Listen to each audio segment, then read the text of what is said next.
To check whether the thermostat is calling for the fan at the control board, measure the control signal between the fan terminal and common with a multimeter set to the correct range.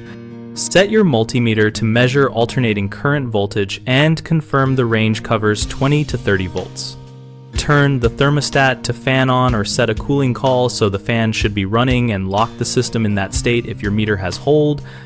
At the furnace or air handler control board, locate the fan terminal labeled G and the common terminal labeled C, and ensure power to the unit is present and you are not touching live metal.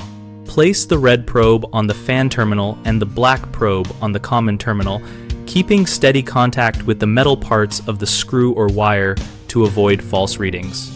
A proper call for fan shows 24 to 28 volts, alternating current between those terminals. A reading near zero indicates no call from the thermostat. If you see the expected voltage but the fan does not run, check the fan relay and motor wiring next.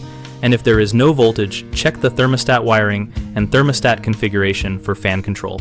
Common mistakes are testing with the multimeter set to direct current so you read low or misleading numbers. So always confirm the meter is on alternating current for 24-volt control systems. Another issue is probing insulation instead of exposed conductor, which gives intermittent or false zero readings. So gently expose a small length of conductor or use the terminal screw head for a solid contact.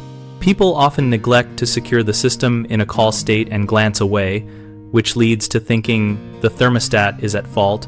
So put the thermostat in fan on or create a cooling call and keep it in that position while measuring.